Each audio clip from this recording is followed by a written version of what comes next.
Continuing with the rabbit theme, I now have the Dover coloring book, The Tale of Peter Rabbit, illustrated by Nancy Perkins, story of course by Beatrix Potter.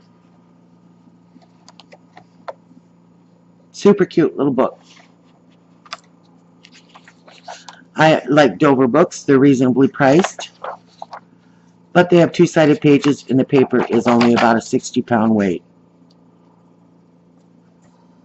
But for the price you pay, and the pictures are adorable. How cute, right? Flopsy, Mopsy, and Cottontail. But Peter, who was very naughty, ran straight away to Mr. McGregor's garden and squeezed under the gate, and helped himself to everything. And then, feeling sick, he went to look for some parsley. But around the end of the cucumber frame, who should he meet but, oh, Mr. McGregor.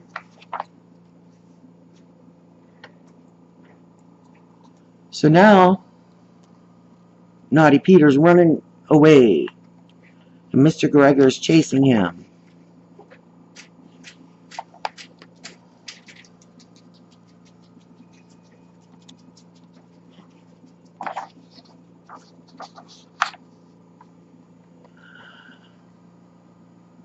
Mr. McGregor came up with a sieve, which he intended to pop up on the top of Peter, but Peter wriggled out just in time, leaving his jacket behind him, and rushed into the tool shed and jumped into the can.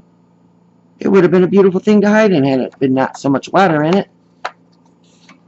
Mr. McGregor was quite sure that Peter was somewhere in the tool shed, perhaps underneath the flower pot. And then Peter sneezed. Uh-oh. And then Mr. McGregor tried to put his foot upon Peter, who jumped out of the window, upsetting 3 plants. Peter finally sat down to rest. He was out of breath, trembling with fright. He found a door in a wall, but it was locked, and there was no room for a fat little rabbit to squeeze underneath. An old mouse was running in and out over the stone doorstep, carrying peas and beans. Then he tried to find his way straight across the garden, but he became more and more puzzled.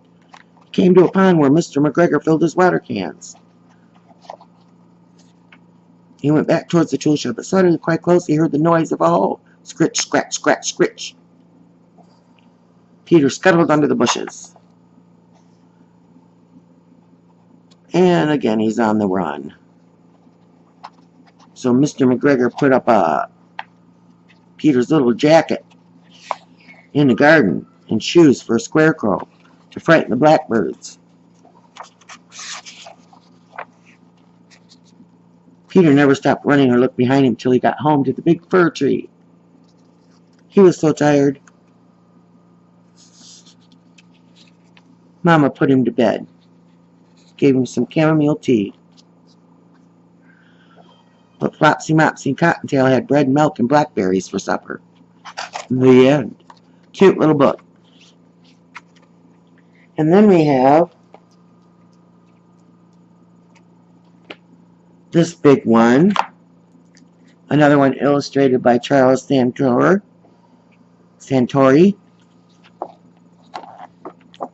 But done by Applesauce Press, like the one I showed you. Story here.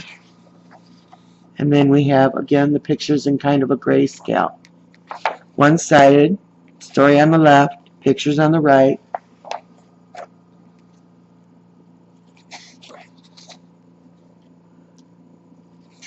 Again, like I said, I'll put links in the comment, but these were not expensive books, just around $4 maybe. But fun little keepsakes. Here he is in the water can. Here he is getting stepped on by Mr. McGregor.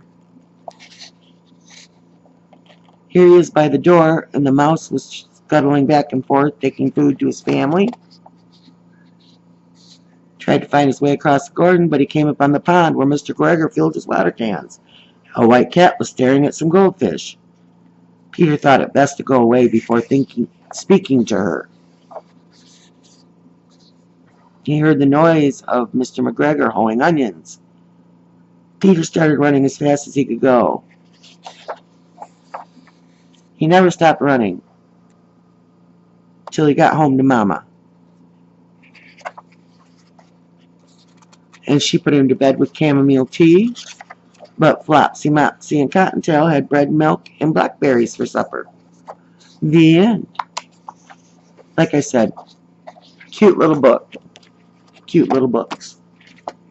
That's my rabbits. I have another one somewhere. When I come across it, I'll let you know. Things are in quite disarray here. Thanks, y'all.